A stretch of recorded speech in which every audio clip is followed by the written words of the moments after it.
Bonjour, bienvenue dans un nouveau tutoriel crochet. Aujourd'hui, je vous montre comment faire le point écrevisse. C'est ce point que j'ai utilisé ici sur la bordure du pot de la plante Helena que vous pouvez retrouver sur ma boutique Etsy. Donc il y a aussi Rosa dont le pot est fait avec la même base.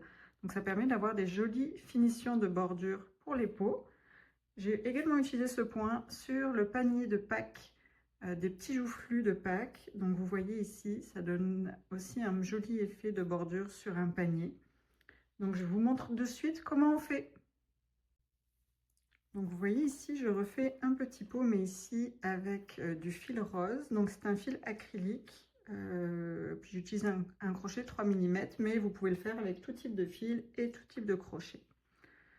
Donc là, j'ai fini mes tours pour faire le point écrevisse. Vous n'allez pas piquer pour faire le tour dans la maille suivante pour faire une maille serrée. Vous allez faire une maille serrée à reculons. Donc moi, je suis droitière, donc je vais piquer dans la maille précédente. Donc sous le X, parce que je fais des mailles en X, mais vous pouvez, si vous faites des mailles en V, ça sera sous le V. Ici, vous piquez dans la maille, comme ceci. Vous attrapez le fil, vous faites un jeté, vous passez au travers. Vous faites un jeté, vous terminez votre maille serrée. Donc, ce sont des mailles serrées à l'envers, donc en sens inverse. Si vous êtes gauchère, vous faites, c'est le même principe, sauf que vous partez dans le sens inverse d'habituel pour faire la maille serrée. Donc, tout le long de votre bordure, vous allez piquer dans le point précédent pour faire un jeté, passer au travers, faire un jeté et terminer votre maille.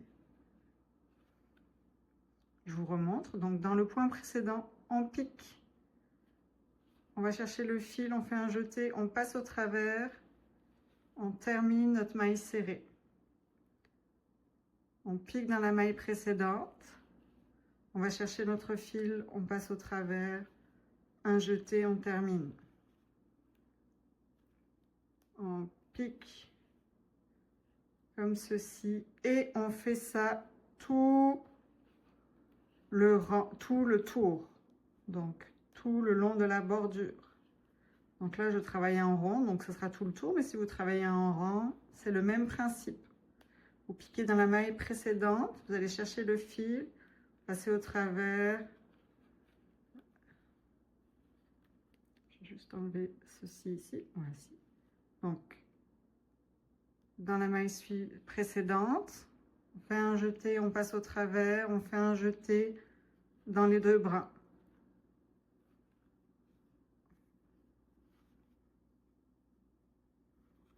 Vous voyez, ça fait une jolie bordure, un peu en spirale. Vous pouvez aussi, si vous faites des dinettes au crochet, que vous voulez faire un joli fond de tarte, ça peut faire une jolie bordure pour vos fonds de tarte, pour les corbeilles, pour les pots. Donc vous pouvez l'utiliser comme vous souhaitez. C'est une technique pour faire une jolie bordure. Voici. J'espère que ce joli tutoriel vous aura plu. N'hésitez pas à liker la vidéo et à vous abonner pour ne pas manquer les prochains tutoriels crochet. Je vous remercie beaucoup d'avoir regardé cette vidéo et je vous dis à bientôt. Bonne journée.